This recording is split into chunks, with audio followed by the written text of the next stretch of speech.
A silent visitor. The fluorescent lights buzzed softly overhead, casting an eerie glow down the long, empty hospital corridor. Ruby pressed herself against the cold wall, her breath shallow, her small hands curled into fists at her sides. The rhythmic clicking of the night security guard's boots echoed through the hallway, getting closer with each step. Her heart pounded so hard she was sure he could hear it. She squeezed her eyes shut and counted in her head.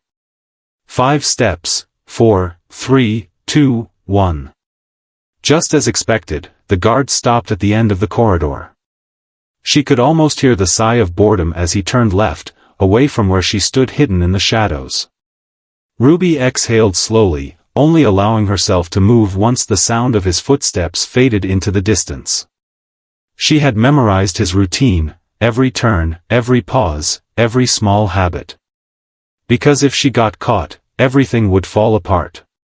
She adjusted the straps of her backpack, the weight pressing against her small shoulders. It carried everything she owned, 2 sets of clothes, a bottle of water, a flashlight, and a crumpled picture of her mother, taken before everything changed. The hospital at night was a different world. During the day, it was filled with nurses, doctors, and visitors, all moving with purpose. At night, it became something else entirely, hushed voices, flickering lights, shadows stretching across the walls like reaching hands. Ruby had learned to navigate it in silence. She slipped through the hallway, her sneakers barely making a sound against the smooth tile. Every step was carefully placed, every movement rehearsed. She had done this every night for almost 2 weeks, and she knew the safest routes, the places where no one paid attention, where she could slip past without being noticed. She reached the ICU entrance and peeked inside. The smell of antiseptic and stale air hit her nose, but she was used to it by now. Her mother lay motionless in the hospital bed, a thin blanket covering her frail body. Tubes and wires surrounded her like the roots of a dying tree, the steady beep of the heart monitor the only sign that she was still alive. Ruby's throat tightened. She stepped inside, her legs trembling from exhaustion, but she forced herself forward. She had to see her. Had to remind herself that she was still here. Carefully, she reached out and took her mother's cold, limp hand in hers. "Hey, Mama," she whispered, her voice barely audible. "I'm back." No response. Not that she had expected one. She swallowed the lump in her throat and forced a smile. I brought you something today," she said, unzipping her backpack. She pulled out a small stuffed rabbit, its fur worn and frayed. "I know it's silly," she murmured, placing it on the bed beside her mother. "But you gave this to me when I was little. Said it would keep me safe." She paused. "So maybe now it can keep you safe, too." Her mother didn't move. Didn't stir. But Ruby clung to hope, because without it, she had nothing. She blinked hard, pushing back the tears threatening to spill. She couldn't break down. Not now. Not when she had to be strong. She glanced at the small digital clock on the wall. It was almost 2 a.m. She had to find somewhere to sleep before the nurses started their rounds. Reluctantly, she let go of her mother's hand and backed away.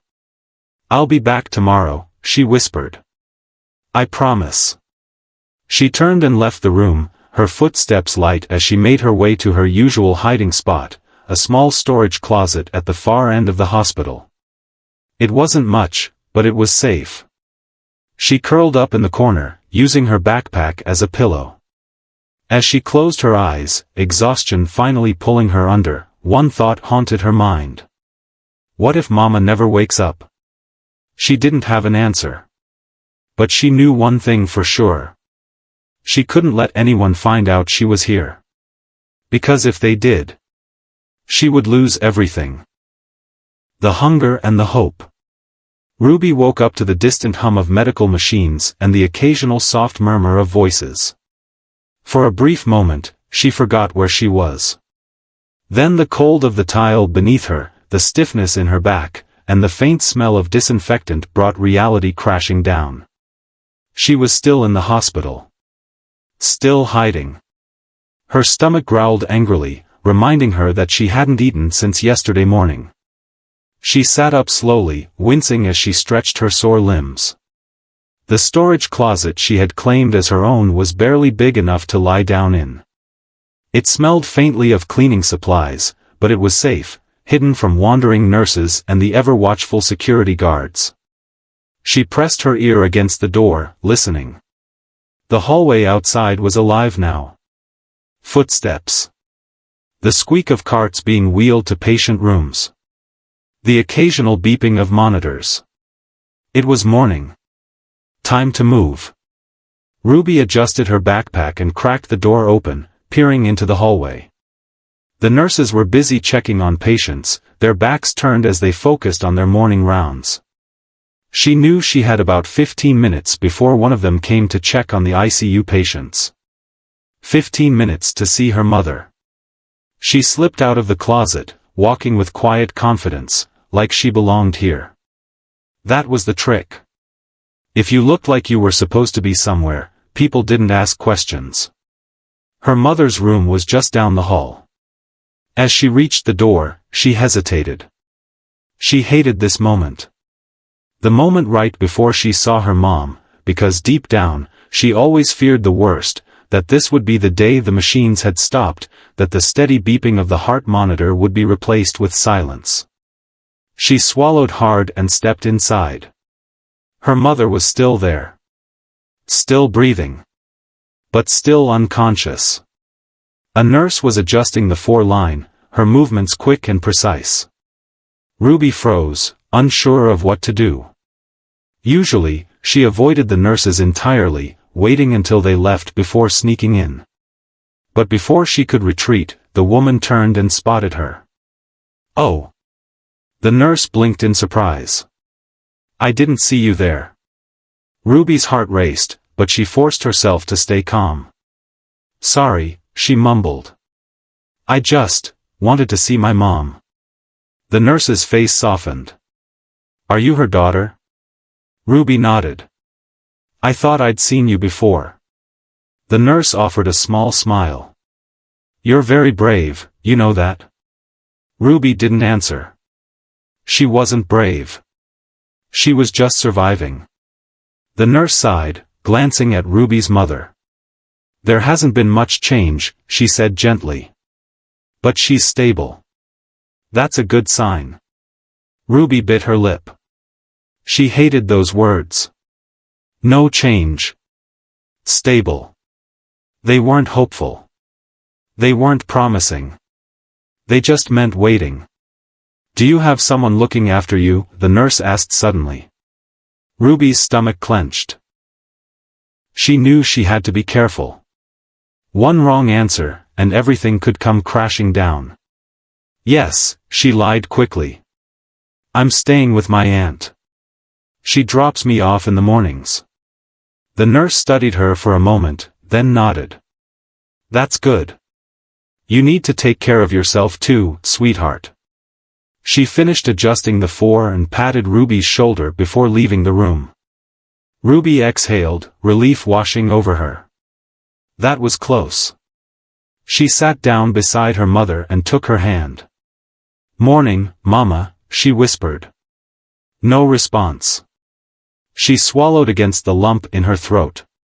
"I'm still here," she said. "I'm not going anywhere." She didn't know if her mother could hear her. But she hoped she could. And hope was all she had left. Hunger and desperation. By the time Ruby left her mother's room, her stomach was cramping from hunger. She needed to eat. She had stolen food before, a granola bar left unattended at the nurse's station, an apple from a patient's meal tray, but she hated doing it. Today, she had another plan. The hospital cafeteria. She made her way downstairs, weaving through the crowd of visitors and nurses. The cafeteria was buzzing with activity, the smell of scrambled eggs and bacon making her mouth water. She scanned the room, looking for an opportunity. Then she saw it. A half-eaten sandwich sitting on a tray, abandoned by someone too distracted to finish their meal. Her stomach ached at the sight of it. She hesitated only for a second before slipping toward the table. Her fingers had just closed around the sandwich when... Hey! Ruby's heart stopped. She whirled around to see a man staring at her. He wore a white coat, a hospital ID clipped to his chest. A doctor. She was caught. She panicked. She didn't think, she just ran. She bolted through the cafeteria, her feet pounding against the tile. She heard the doctor call after her, but she didn't stop. She darted through the hallways, heart hammering, until she reached the stairwell. She slipped inside, pressing her back against the wall, her breath coming in short, panicked gasps. The sandwich was still clutched in her hand. Her fingers trembled as she unwrapped it and took a desperate bite. It was dry. Stale. But to her, it tasted like survival. She didn't know it yet. But the doctor who had seen her was about to change everything, discovered. Ruby pressed her back against the cold stairwell wall, clutching the half-eaten sandwich in trembling hands. Her heartbeat was a wild drum in her chest, her breaths shallow and quick. She had been caught. Not by a nurse. Not by a security guard. By a doctor. She had seen the way he looked at her, confused at first, then concerned. He hadn't chased her, but that didn't mean he wouldn't report her. Please don't let them find me. Please, please, please. She forced herself to take a bite of the sandwich. It was dry, the bread stiff, the edges curling slightly from being left out too long. But to Ruby, it was everything. She chewed slowly, willing her stomach to settle. She had to be smart. If security started looking for a girl sneaking around the hospital, she needed a plan. First, she had to change locations. Her storage closet had been safe for nearly 2 weeks, but if the doctor described her to security, they would start checking empty rooms and supply closets. She needed somewhere new. Somewhere no one would think to look. She thought about the ICU. No. Too risky. Then she thought about the abandoned waiting area near the 3rd floor. Half of it was under construction, with plastic sheets covering part of the walls. No one used it anymore. It was perfect. She dusted crumbs off her sweater and forced herself to move. But as soon as she stepped out of the stairwell, she saw him. The doctor. He was standing at the nurse's station down the hall, flipping through a clipboard. His brows were furrowed, lips pressed into a thin line. Ruby's stomach twisted. She turned on her heel, ready to disappear. Hey! Wait! Her breath caught. She didn't stop. She walked faster, her sneakers silent against the tile. Hold on. She heard his footsteps. He was following her. She broke into a run. Wait! I just want to talk to you. Ruby sprinted, weaving through nurses and visitors, slipping around carts and wheelchairs like a shadow. The hospital was busy now, people moving in every direction, but she knew this place better than anyone. She took a sharp turn down a hallway, then another. And then she saw it. A dead end. Her heart sank. She turned around, her chest rising and falling rapidly, just as the doctor caught up to her. He stopped a few feet away, hands raised slightly, as if trying to calm a frightened animal. Hey, he said gently. Ruby's pulse roared in her ears. She could try to run past him. Try to dodge. But he was taller, faster, and she was exhausted. She swallowed hard. The doctor studied her for a moment. Then, instead of demanding answers, he said something that caught her completely off guard. You're Ruby, aren't you? She froze. Her blood turned to ice. How did he know her name? She took a cautious step back, ready to bolt if she needed to. The doctor sighed. I've seen you before. Visiting the ICU. Her throat tightened. Had she been that obvious?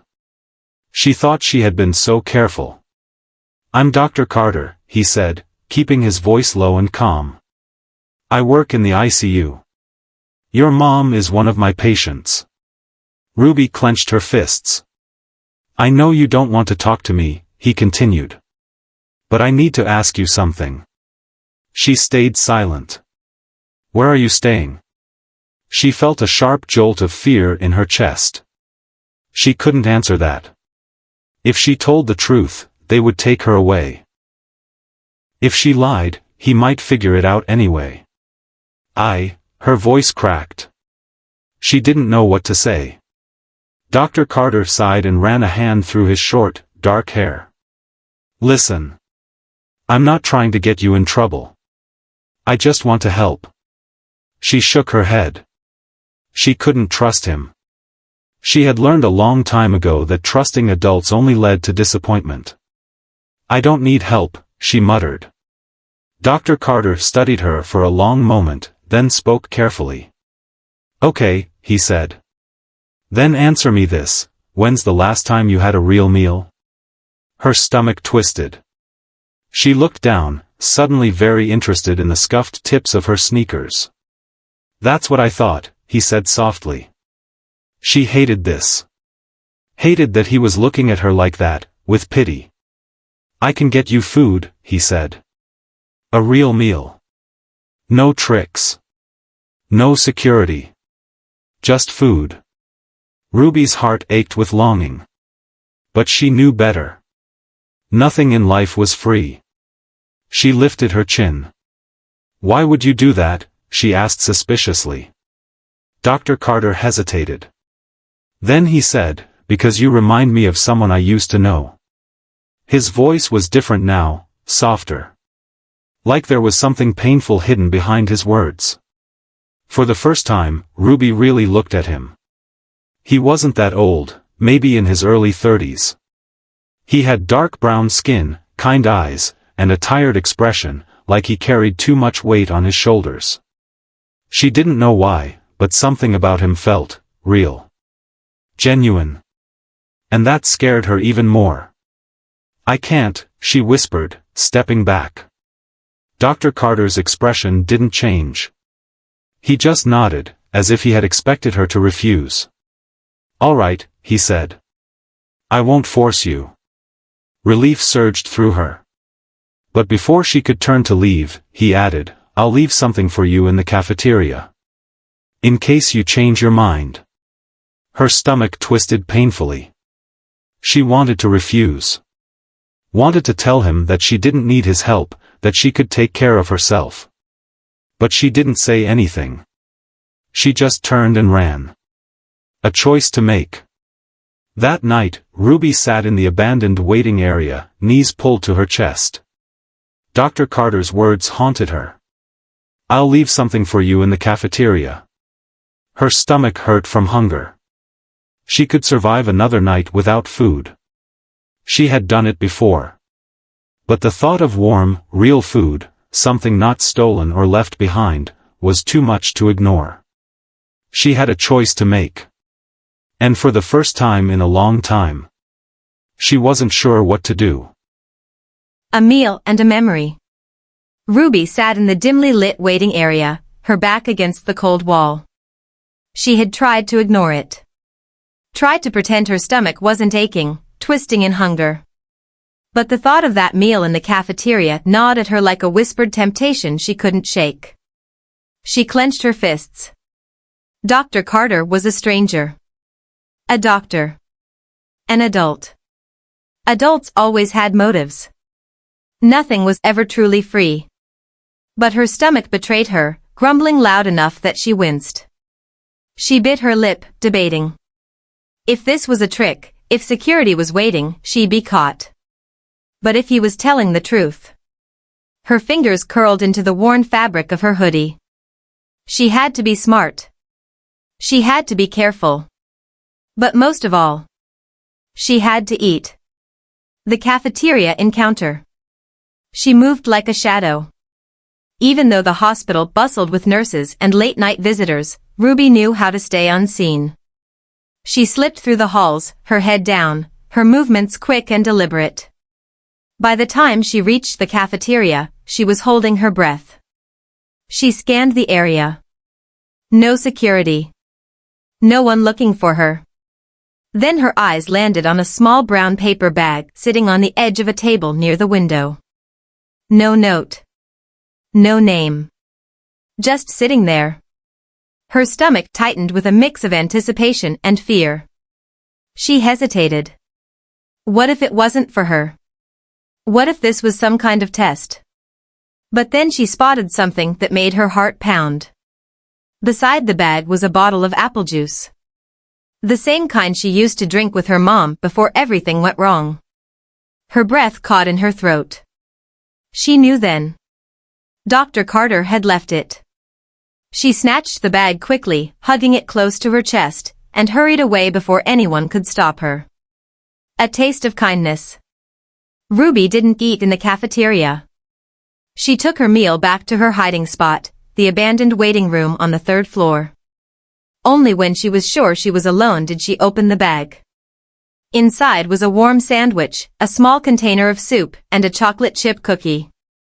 Her fingers trembled as she picked up the sandwich. She took a bite. The taste flooded her senses, and for the first time in what felt like forever, she felt warmth spread through her body. She ate quickly, her hunger taking over, barely chewing before taking another bite. When she reached the cookie, she hesitated. Her mom used to bake cookies every Sunday when life was normal. She swallowed hard. She wasn't supposed to be alone.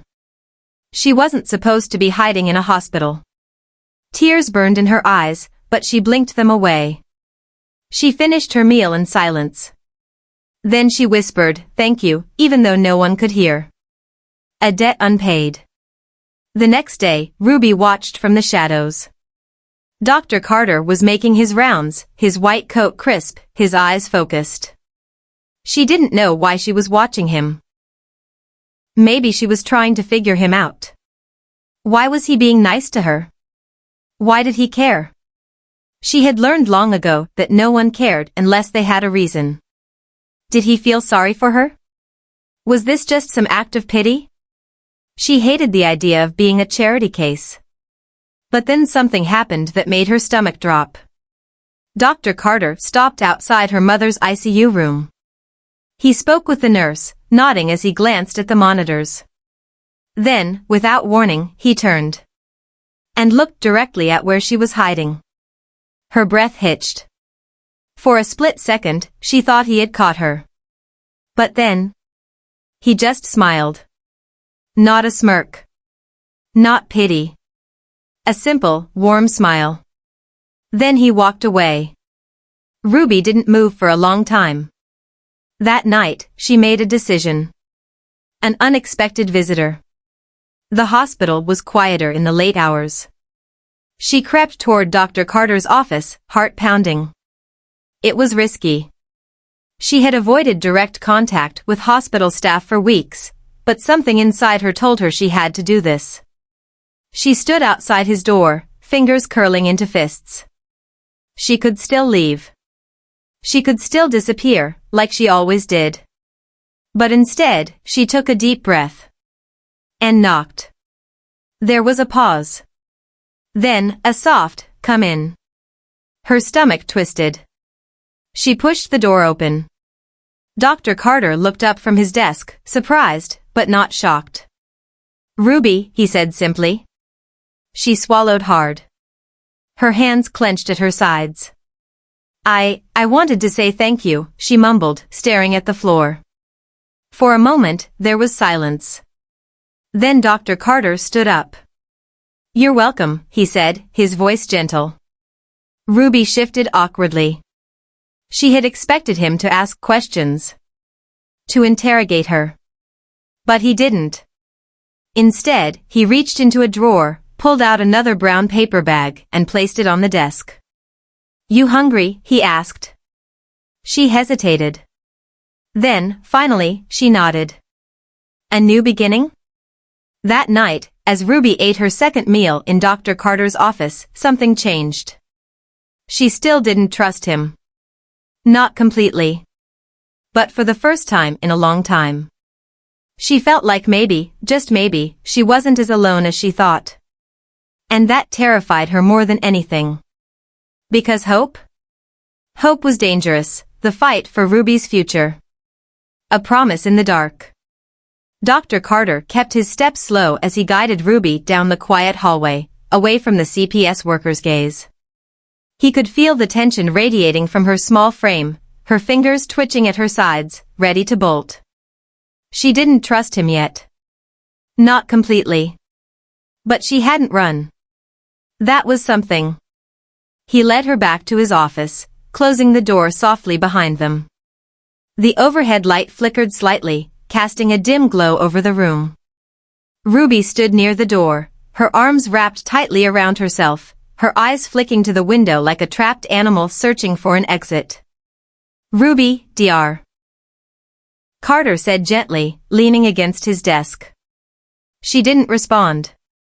"They're going to come back," he continued. "Child Protective Services doesn't just leave." Her jaw clenched and she finally looked at him, her dark eyes filled with defiance. "Then I'll leave first." Dr. Carter inhaled slowly. He knew this wasn't just a child's stubbornness, it was survival. "Where would you go?" Silence. She had no answer.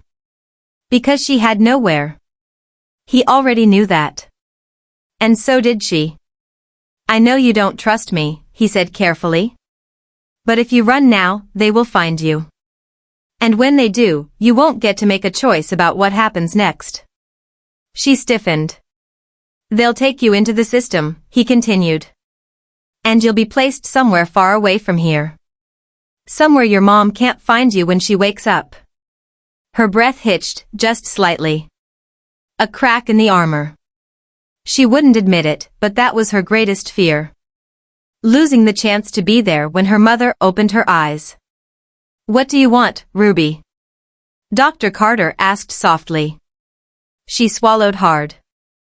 "To stay with my mom." "Then let me help you." She hesitated, her hands tightening into fists. "How?" Dr. Carter leaned forward. "I have an idea. A risk that could change everything." Dr. Carter wasn't a lawyer. He wasn't a social worker. He was a doctor. But he knew the system. And he knew how cold it could be. The law wouldn't care that Ruby had spent every night in this hospital to be with her unconscious mother. It wouldn't care that she had no home, no guardian, no one looking out for her except for him. CPS would take her into custody. And by the time her mother woke up, if she woke up, it would be too late. That couldn't happen. So, he made a call. An unexpected ally. Dr. Carter stood in the hospital lobby, his phone pressed against his ear as the rain pattered against the glass doors. The call rang 3 times before a voice answered. "Carter? What's going on?" "I need a favor, Melissa." Melissa Chambers was one of the best family attorneys he knew. Sharp. Relentless. And, most importantly, she had a heart. He told her everything. About Ruby. Her mother. The nights spent hiding in the hospital. The CPS visit. The fact that if something wasn't done immediately, Ruby would be taken away. There was a long silence on the other end of the line. Then Melissa spoke. "Get me her mother's full name and medical records." Hope flickered in his chest. "You'll help?" "Damn right I will," she muttered. "I don't lose cases when a child's future is on the line." The battle begins. 2 days later, Dr. Carter sat in his office, Ruby across from him. She looked exhausted. Dark circles under her eyes. Her usual tense posture even tighter.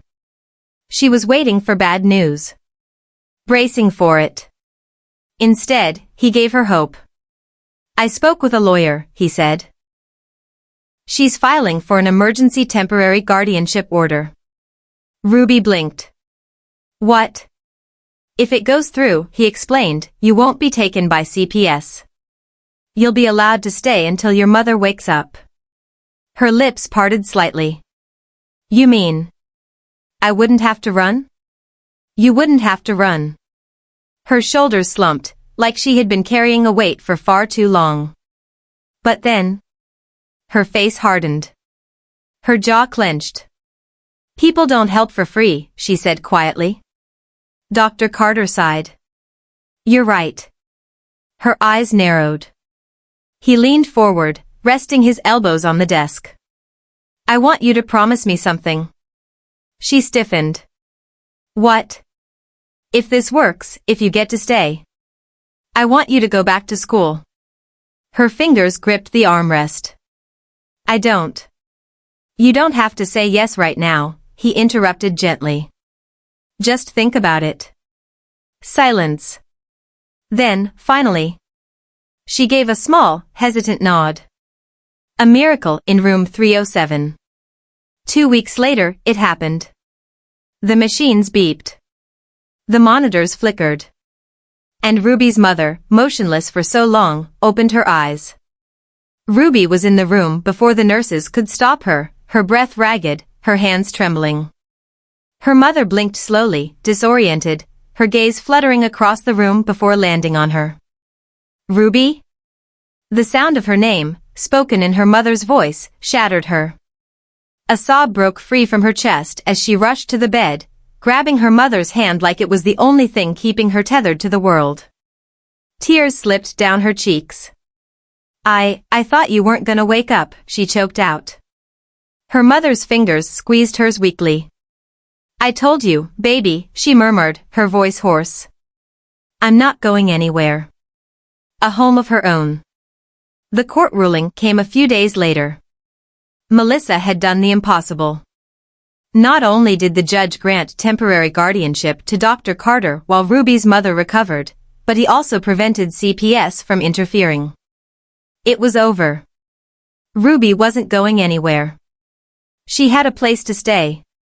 A home. A future.